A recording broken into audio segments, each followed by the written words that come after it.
I'm Michael D. Giovine. I'm the director of our Museum Studies program here at Westchester University, as well as the director of the Museum of Anthropology and Archaeology that has put up this exhibition, WCU 150, History and Heritage.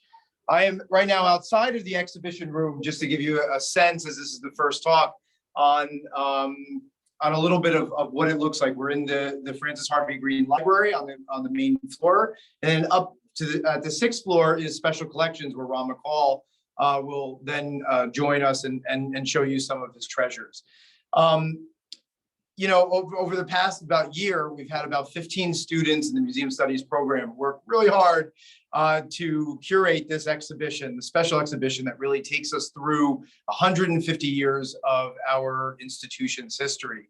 And of particular importance, and this is why we wanted to lead off our series with Special Collections, is that they worked very closely with Ron and with other faculty here at Westchester, and with all of our wonderful rich collection of artifacts from 150 years of our history to really put on what we hope is a wonderful exhibition for you all. They've also done a virtual exhibition, and Jenna will give you the link for that. In the virtual exhibition, we'll be able to see, it's 3D and you can walk around, move around it, click on all the different artifacts and labels will come up. You can hear students' video recordings discussing their exhibits.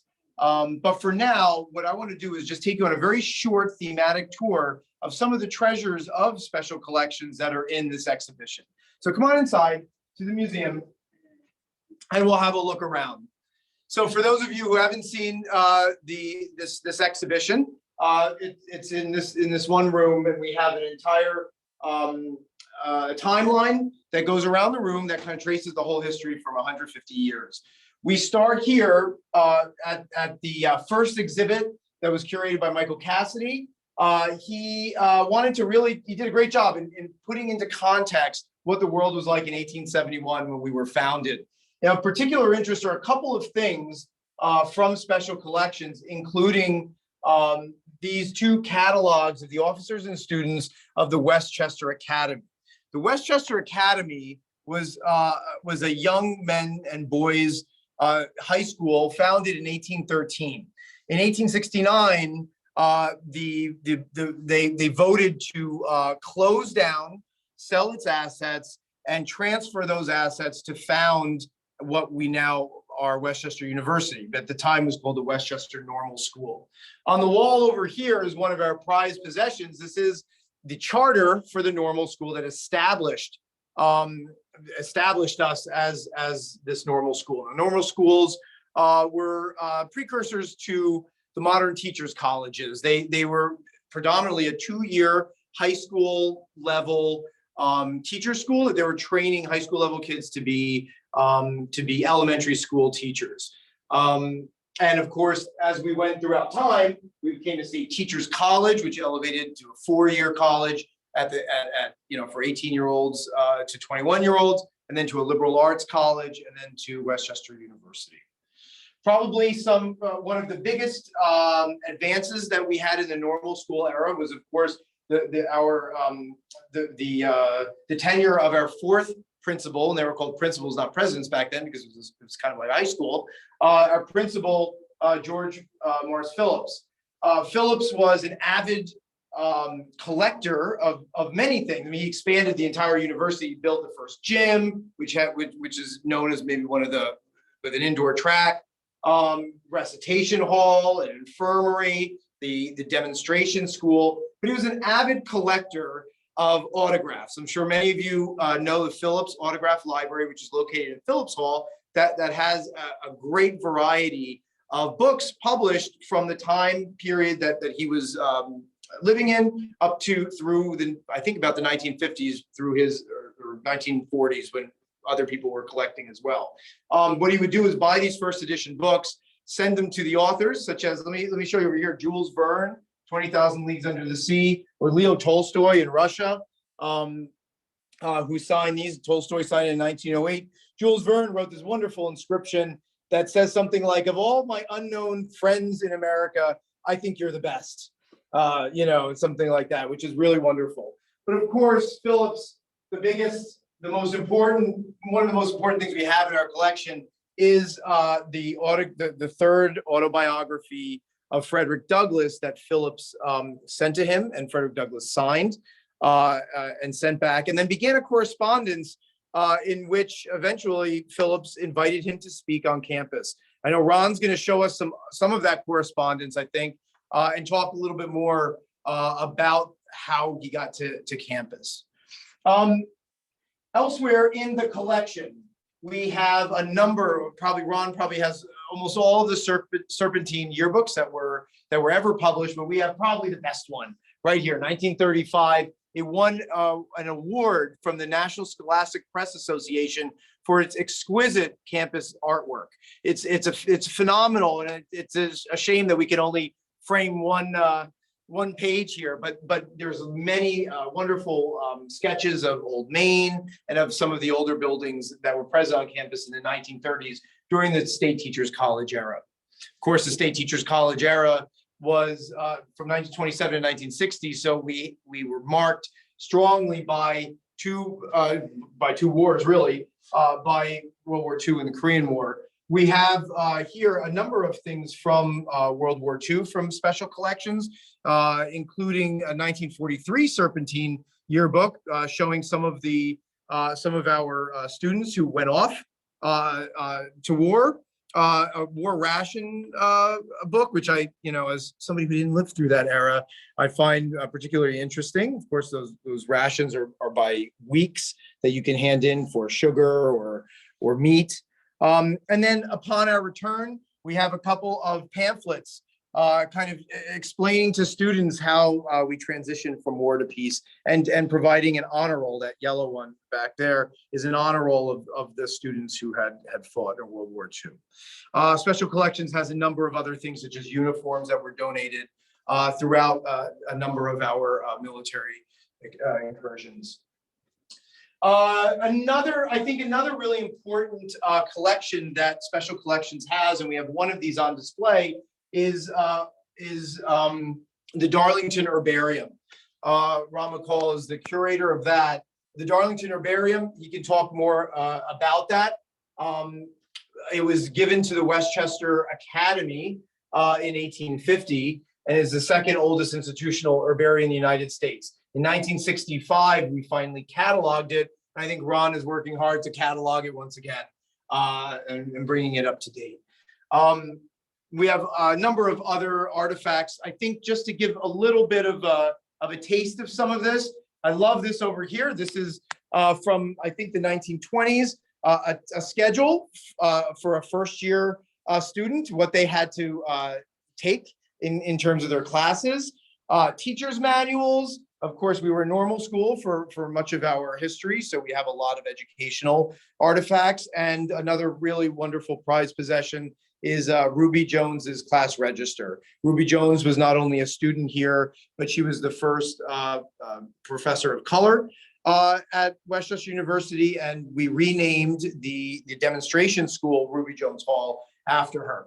Now, I have a couple of my students that are here in the room, but also all the other students who are curating it. They love going through the Ruby Jones class register because it had all the grades. And one of the things they kept saying is, my goodness, she was a harsh grader back then.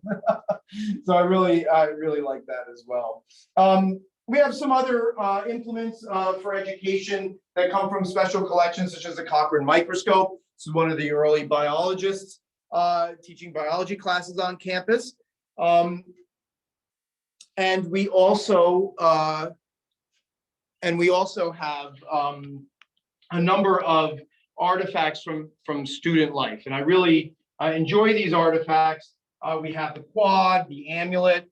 Amulet was the earliest newspaper / literary magazine, which morphed into our yearbook, as well as the quad angles and the quad. We have a minute book on display here from the Knights of Temperance, which is one of several Prohibition temperance clubs where students would sign pledges in there as pledging that they wouldn't drink alcohol unless there was an emergency. So that's very important to put in there. We have a great artifact here for the YWCA club on campus in the 1920s, where they had to pay 25 cents per trimester as well, which is actually a good deal of money back then. And I just want to finish, I think, over here, where we have some of representatives of the two oldest campus organizations, clubs on campus. The bigger book over here is the minute book, or the log, for the Moore Literary Society. The Moore Literary Society was the first, it was founded along with the first class here at Westchester Normal School in 1871. They were a kind of a catch-all Renaissance kind of society, where they debated, they wrote literary works, they published news and engaged in journalism, and really kind of mobilized the early art scene here at Westchester. Over here, next to it is a program from 1916 production by the Art Drama Players of New York City that was sponsored by the Aryan Society. The Aryan Society was the second club founded on campus. It was established in 1879, kind of to offer a little bit of friendly competition to the Moore Literary Society, to give another venue for students to engage in. They did focus a lot. We have a couple of dramatic pieces in there. They did do debating a lot, as well as drama, but they also wrote their own literary magazine and journals. Those two journals would come together to eventually become what we now know as the Quad student newspaper, Quad Angles. And I think, there are some other contemporary things that Special Collections has as well. I mean, even from my era being here in the last decade, we also have strike signs from the only strike that professors did back in 2016 from APSCUF. We have a number of other artifacts. But I think gives you kind of a good taste of some of the treasures from Special Collections that's right here in this exhibition. And I do want to encourage everybody to kind of go on that virtual exhibition and kind of explore all of this a little further. There's so many rich artifacts here in this exhibition, and we will touch on them in other talks as well. So Ron, why don't I throw it over to you, and maybe you can give us a little bit more information and show us some of the treasures upstairs in Special Collections. Okay, thank you, Michael. My name is Ron McColl. I'm the Special Collections librarian here at Westchester University. And as Michael was saying, I'm on the 6th floor, 4 floors above him right now. We are sort of out of the way. People don't know we're here. So one goal tonight is to just let you know what we are and where we are, and invite you to come in and visit. You can do that anytime with an appointment. Unfortunately, we can't keep the door open all the time, but you make an appointment and we'll be here to let you in and show you around and pull items for you to look at. So hopefully tonight I'll show you a few things that interest you and make you want to come see more. The purpose of Special Collections is really to preserve much of the university's cultural and historical heritage. We have a lot of items that are not related to the university's history, and I'll show you some of those tonight. But we also keep a large archives of normal school through the university items, 150 years of history, and you saw a lot of those items in the museum. So one thing we have to do is think about how to take care of these items. And we are on the 6th floor in a room right now that is temperature controlled and humidity controlled. So when we take care of things, we have to keep them dry, and we have to keep the temperature down. Michael mentioned that I'm also the curator of the herbarium, and those are plant specimens. So insects are the issue with those. We have to fend those off as well. So there's all kinds of threats that we have to take care of, and it's kind of a fun challenge to have. I'm going to get started showing you some of the items that I pulled out. I'm going to start with things that are from the school's history. Then I'll move into some books that we own, and finally look at some more general historical artifacts that we have. And I'm actually going to end with Frederick Douglass. So we'll start over here. Up top here we have, this is one of the plant specimens I was referring to. This collection numbers more than 20,000 specimens. It was originally collected by William Darlington, a very famous local botanist, who also founded the Westchester Academy.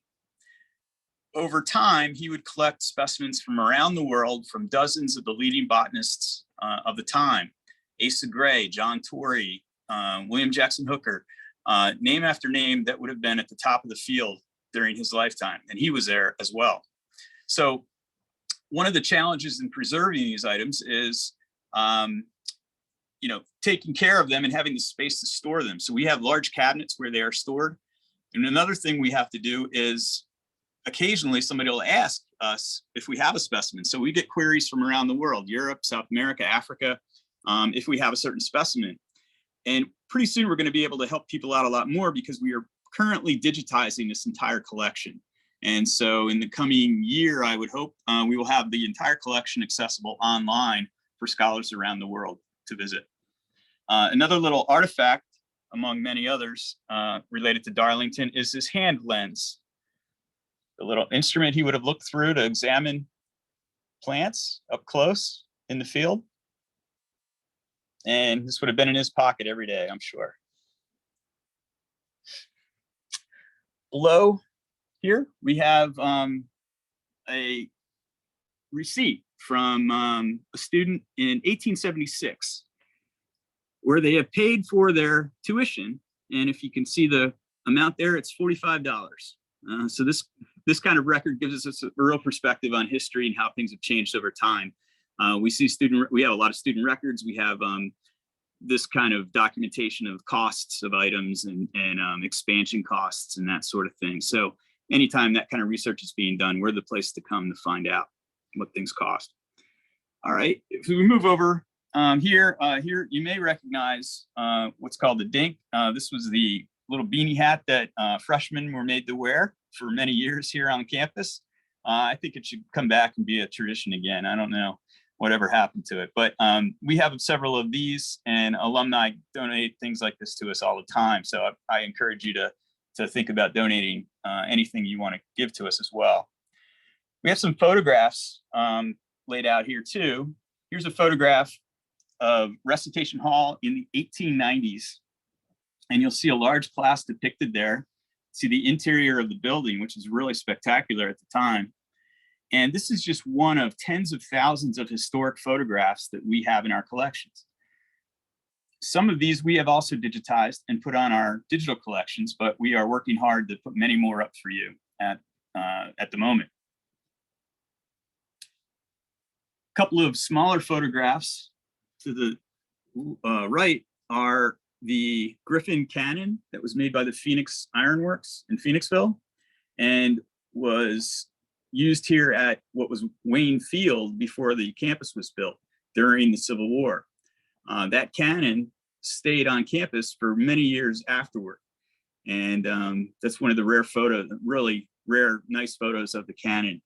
The photo below it is a nice shot of what became Wayne Field in the athletic sense on campus. When we started having football games and so on, the field was named Wayne Field, and it was on the same property, obviously, as the encampment. This photo here is, as you can see, 1904.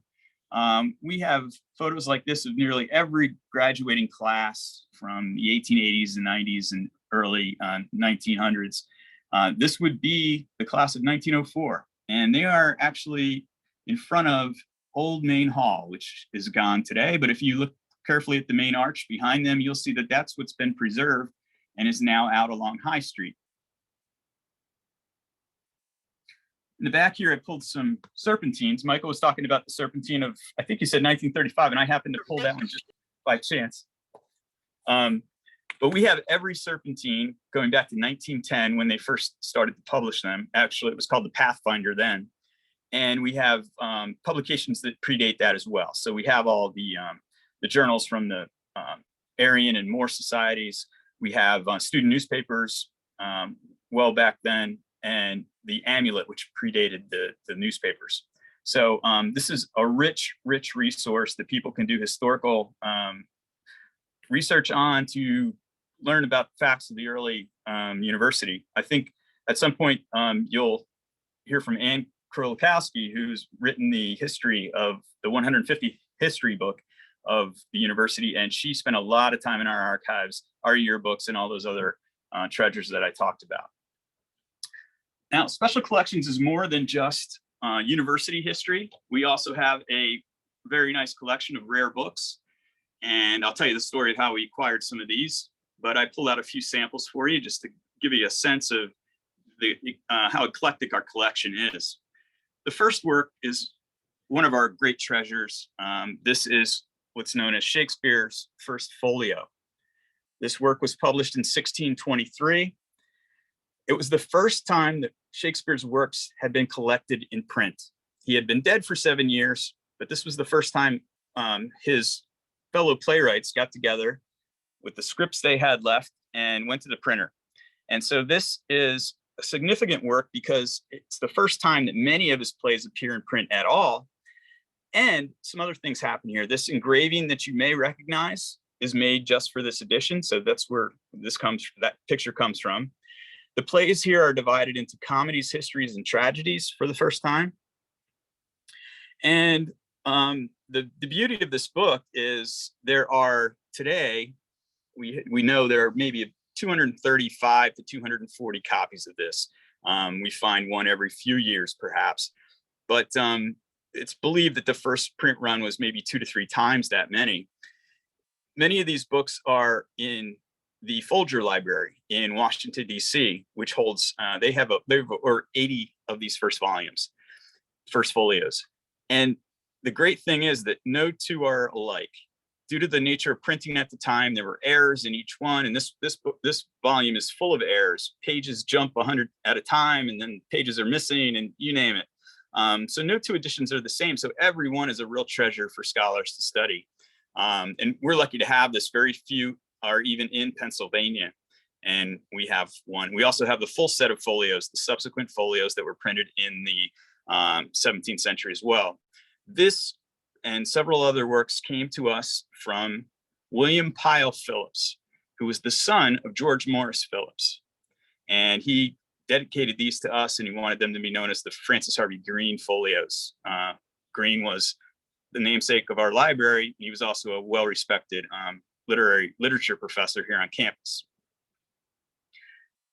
Speaking of books, I pulled the oldest printed book in our collection, and it might look a little strange. This is from 1476, about 20 years after Gutenberg invents the modern press type that will be needed to print books. And you'll see some things here that look a little strange. For instance, this is really the first page of any printing. The title page, as we know it, had not yet been invented. You'll see a space here where an initial letter would have been colored in, but it was never done for this edition. And you'll also notice that if I turn the pages, it's all one big block of text. Something else that hadn't been thought of yet was the paragraph. So that would be a later invention. We'd have to wait a few years to see paragraphs actually appear in books. This is a history of Florence, Italy. One of our strengths, and this dates back to William Darlington and his botanical interests, are our botanical collections, our natural history collections. And so here's, for instance, a book that was given to Darlington during his lifetime. It's a series of plates and descriptions for species of rhododendron that were found by a British botanist in the Himalayas. And these drawings are just spectacular. The story of his escapades when he was in the mountains there is also pretty interesting, but we all have to come in. I'll tell you that story another time. Okay, some of the general historical items that we hold are also very significant. A lot of these items came into our possession, or the precursor of the normal school collection, again through Darlington, or the group that he organized, which was known as the Chester County Cabinet of Natural Science. They collected everything they could. A lot of natural science items, but also a lot of ephemera and historical documents. So one thing we can look at here in the background is the actual telescope owned by General Anthony Wayne, famous for his Revolutionary War battle or fights. And he's actually donated as well a series of letters that were written to him. This is his son actually gave these to William Darlington at the time. And we preserve today 15 letters that were sent to General Wayne during the Revolutionary War. The one on the left here is from Lafayette. The one in the middle is from George Washington. And the one on the end is from George Washington. And the other one is from Benedict Arnold. So some names we all know. Another item that I think is really fascinating is this copy of the Pennsylvania Gazette. It's a newspaper. It's dated July 10th, 1776. And you can see it's just one sheet of paper folded and printed in very tight, very small typeface. What's great about this is that it was printed just a few days after the famous Declaration of Independence was signed. And so that's what's in the paper.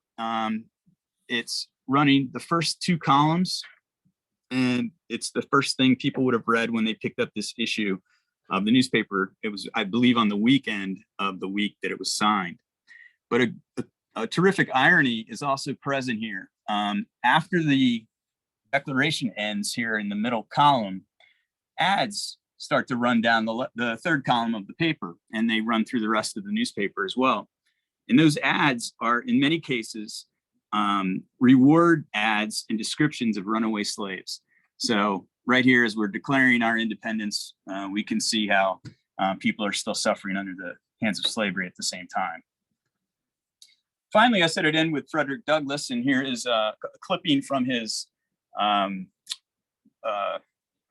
obituary that George Morris Phillips kept, because Douglass died just 3 weeks after speaking here, and it was the last public speech he gave. We know that because of correspondence from his wife at the time. She confirmed that that was the fact, and she also wrote a letter saying how much he had enjoyed his time here. During that lead up that Michael was talking about, when Phillips was just getting a book signed by Douglass, he had the idea already to invite him to campus to speak. And so a series of letters ensued over time, over the course of a year or more. And we have 9 letters today that were written by Douglass. Initially, Douglass didn't want to come to campus. He was complaining of his age and his health, but Phillips didn't let up. And in fact, he already advertised the event, and so put Douglass on the hook, and he ended up having to come. This is the check that he was paid with, $50 to speak here on campus. The 2 men seemed to hit it off, though, and really had some warm correspondence. So we treasure this collection as well, and it's something that we show off a lot. So this is just a sample of the many things that we have here in Special Collections, and I invite you, and I love to have students and community members and alumni come in and take a look at things. So there's a lot more to check out. Come by and visit us sometime. Great, thank you, Ron. And thank you, Michael, as well. So I invite anyone on this call, feel free to unmute yourself if you have a question for Ron or Michael. Please, we'll take some questions.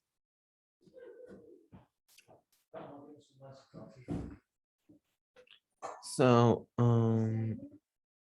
Ron, so how many years have you been researching rare books for your special collection?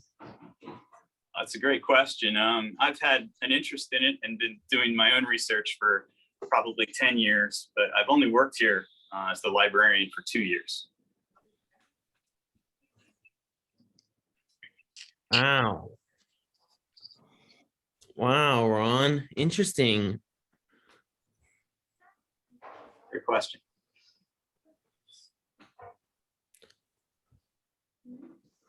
So, what was your favorite collected book of rare books you've collected, Ron? Got a lot of favorites. I don't know. Every week it's a different one. So it's usually which one I've looked at last. I'm just looking at your the history of Florence, because it's all in Italian. I like that. I can read it. Yeah, that's a pretty good one. Yeah. I'm just my- looking at the chat here. Oh wait, Brad, your hand is raised, please. Ask away. Okay, thank you. This was just a fantastic kickoff to the series. I learned so much getting the tour both downstairs and upstairs. I'm curious to know about the Darlington Herbarium and how it has been used in the past and how you hope that it will be used in the future, particularly as you digitize the collection. That's a great question. And, you know, I'm sort of learning about all the ways that scholars or scientists use an herbarium. I'm not a botanist, so a lot of this is new to me as I learn about it. Several things can be done with plant specimens that have been preserved for, in this case, up to 200 years. They have actual DNA that can be extracted. So sometimes studies will be done on that. They are documenting what plants grew in a particular place at a given time. So researchers also use them to study how climate's changed and habitat has changed over time. There are also just great historical measures of the collecting habits of these scholars and the social networks they use to communicate with each other. To digitize these, we're going to be joining actually a consortium in the area of several herbaria that are digitized. And so we will attract a much larger audience to them as a result. With the high res images that we'll be able to use, be able to put up, scholars will be able to zoom in and they'll have really quality images to look at rather than getting what I typically take as a photograph and sending it to them. So that's one of the ways we hope the digitization will serve scholars around the world. We get more international questions about our herbarium than any of our other items. Fascinating. The examples you've shown and others that I've seen are just gorgeous too. I think you could work with our colleagues in art and design and put together a series of prints that would be well received as gifts and wall hangings and sharing this beautiful resource. Yeah, that's yet another use, right? That we didn't anticipate at the time, but now, of course, they're beautiful to look at today. The one that I showed you here earlier is actually was from Bartram's garden, and Bartram, of course, had passed away by the time Darlington was collecting, but he collected it from the curator at the time, William Carr, and it's the same kind of species that was growing there at the time. We have several from Bartram's garden. We have several from Marshall's garden. William Marshall, and also from the Pierce brothers, where Longwood Gardens is today. Thank you.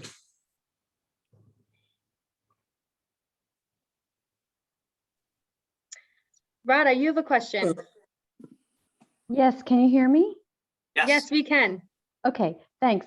This was just a great presentation. And Michael, I have a question for you.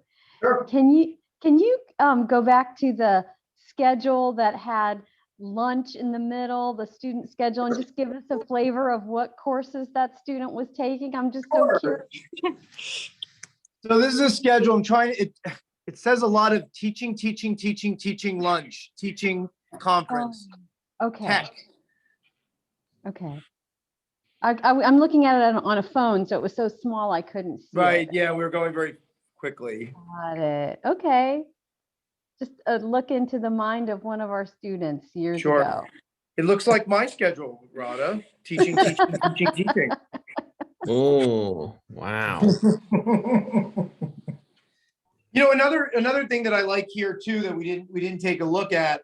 I mean, there are some other things obviously that don't come from special collections, but that were loaned to us from other campus organizations. Right behind it is the original or one of the early ethnic studies brochures that was founded in the late 60s, early 70s, when that was a really popular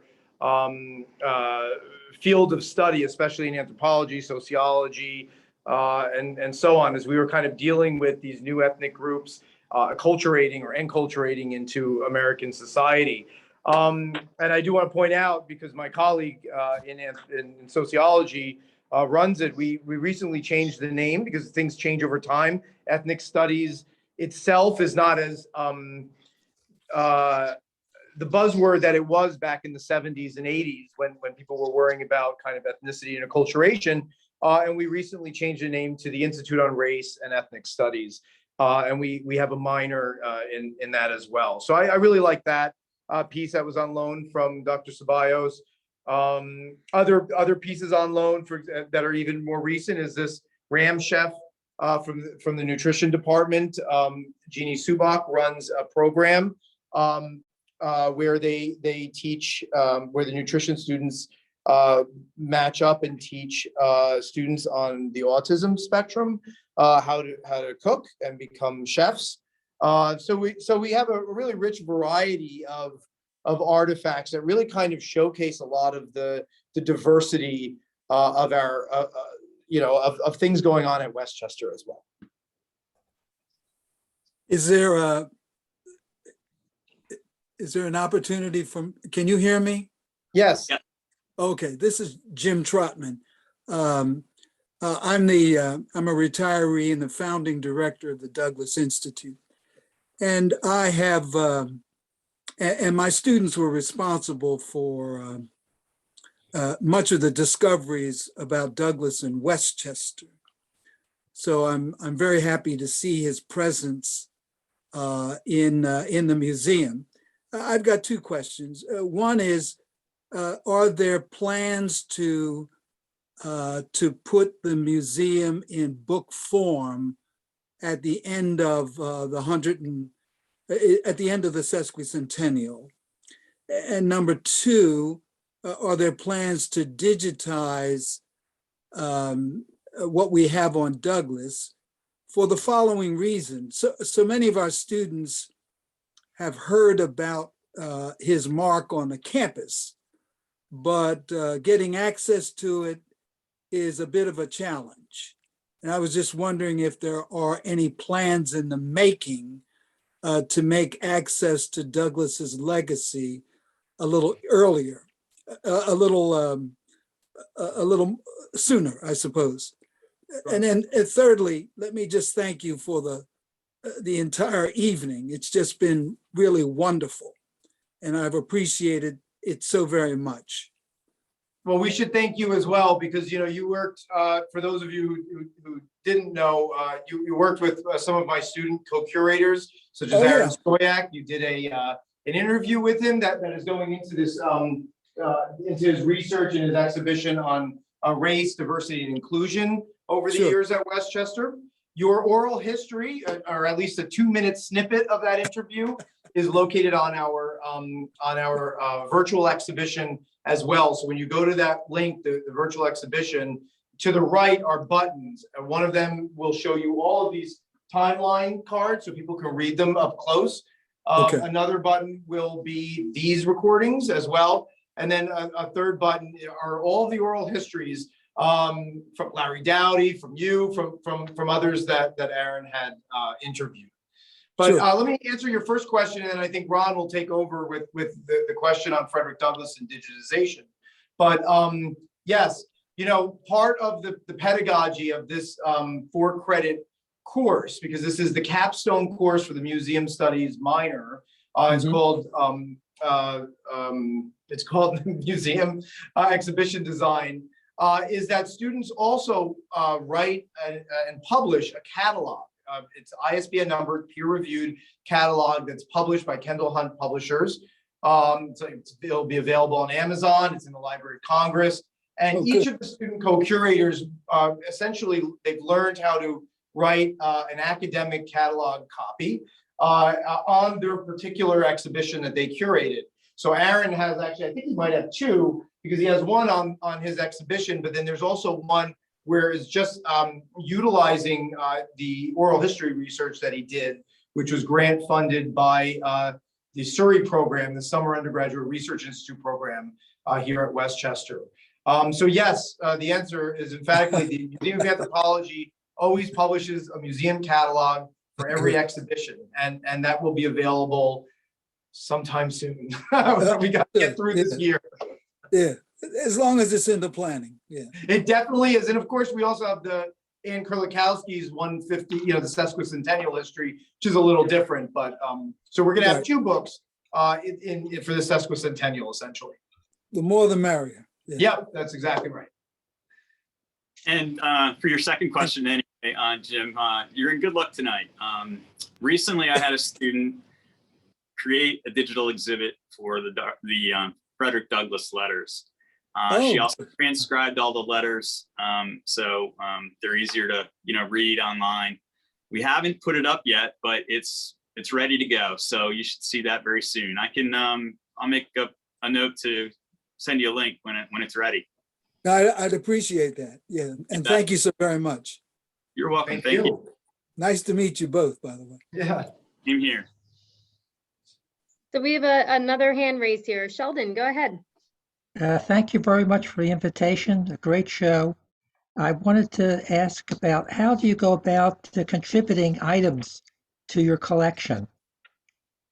Back in 1960, I was involved on campus for the campaign Kennedy against Nixon.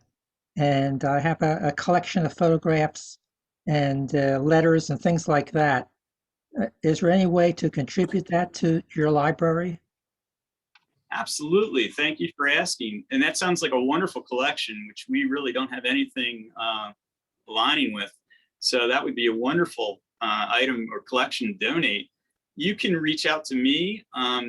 We typically take larger donations through what's the Westchester University Foundation, but I end up working with the donor as well. So maybe I can give you my contact information at the end of the meeting if you want to hang on afterward. Okay.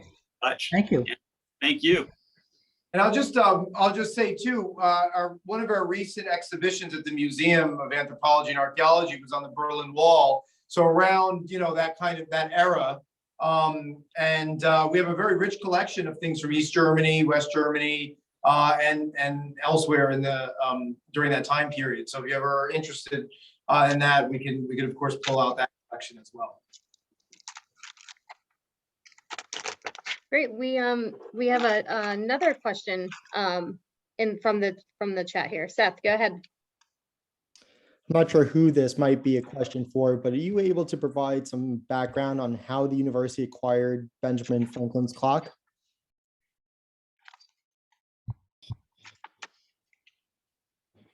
I don't have the answer at the tip of my tongue, and I'm not sure we have the provenance documented, but I could be wrong about that. That's something else I can look up and follow up with you on.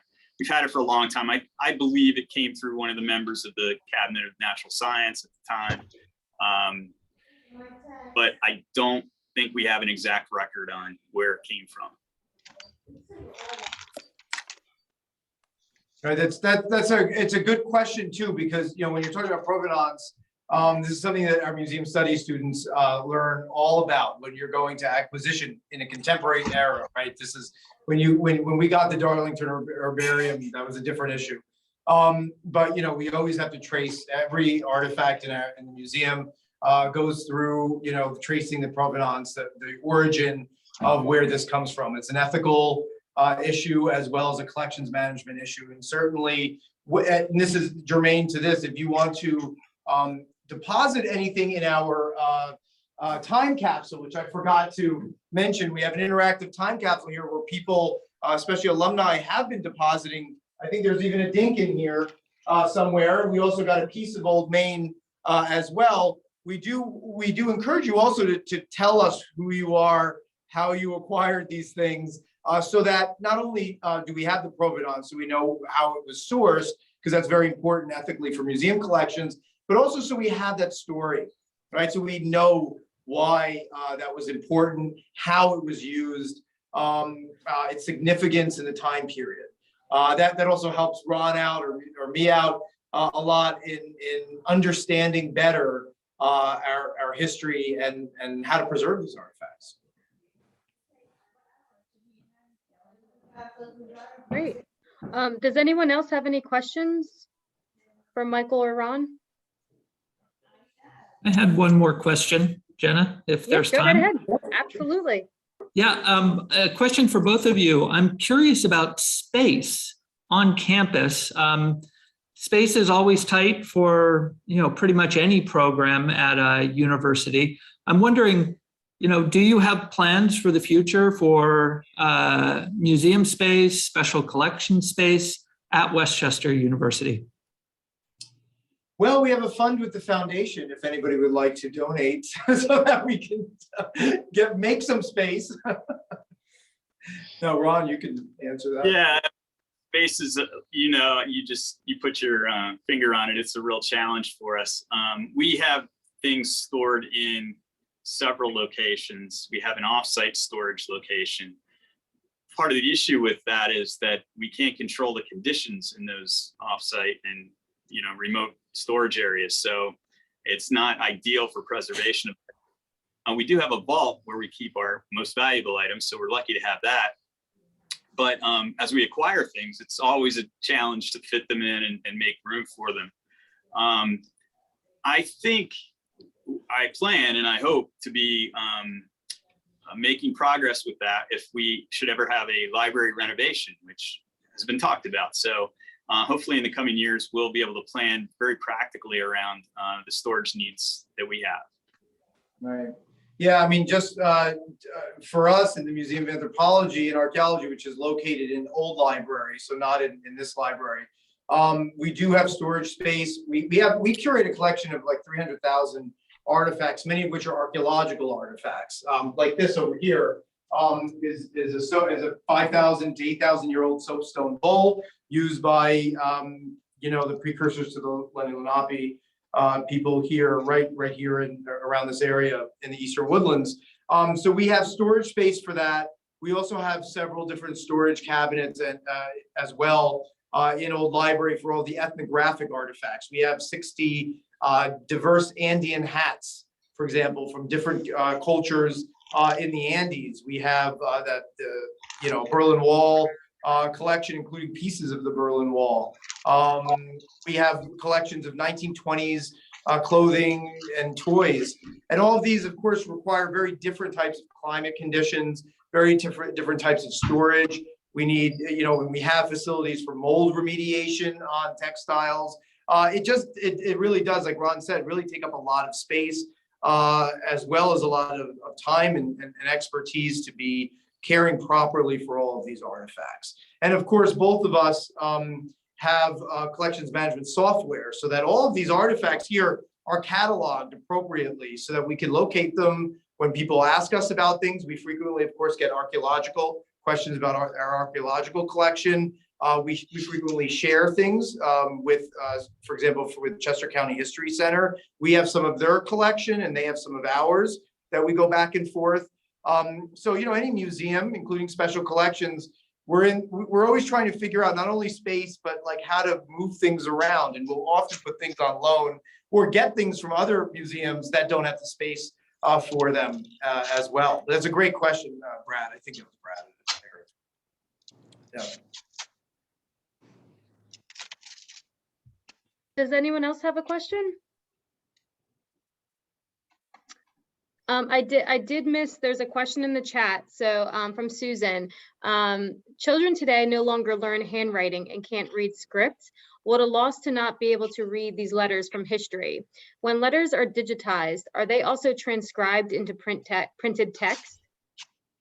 That's a great question. The letters we have been digitizing, we have taken the time to transcribe. We are currently working through our first batch of William Darlington's letters. And we had a group effort, about 10 students and staff members during the pandemic. I thought it was a great project. We could all sort of transcribe from home. So we transcribed several hundred of his letters and digitized them. We have to describe them as well. So it takes a little while to get these things out actually on the internet, but that's coming. And I know what you mean. The students really marked on not just the style and the handwriting, but the way things were phrased and the beauty of the handwriting and things like that they really appreciated. So, yeah. So you can see here, one thing we didn't show, but is also from special collections is, Ron, I think this is from like the 1890s or early 1900s. This is a copy book of one of the students that was learning adverbs and grammar. And you can Yeah. just see how wonderful the handwriting is. And it's really interesting, especially for the students today, to take a look at, because I think they could learn a lot from that. But right next to it, we put this typewriter that was on loan from another place. But I wanted to point out that Westchester University was founded 3 years before the invention of the typewriter. So we actually, we have a long legacy of handwriting here. But of course, then technology takes over. And another piece of equipment. This is on loan from the Computer Church, which is a computer museum run by one of our communications professors, Michael Pearson. This is a Donner 3500 analog computer, which was one of the first PCs, if you will. It had all these patch cords that would calculate, different mathematical calculations. There's only 5 of these in the world right now. You can kind of see how we've evolved, or I shouldn't say evolved is the wrong word, but how we've transformed from utilizing the pen and paper to the typewriter to the modern computer. And of course, we end here with our current ThinkPad that we all, with a Zoom, which we're looking at right now, with some of the student co-curators, on Zoom there. So, yes, I agree. Educational technology has been really great. It's facilitated a lot of our, a lot of innovations, but it has some of those detrimental effects, such as the decline of penmanship and handwriting, like I tell my 11-year-old all the time. So. Great. Any further questions? Well, one thing, Michael, I definitely wanted to just give a shout out, I guess, to the WCU Alumni Association for sponsoring the exhibit. So huge thank you to them for doing that.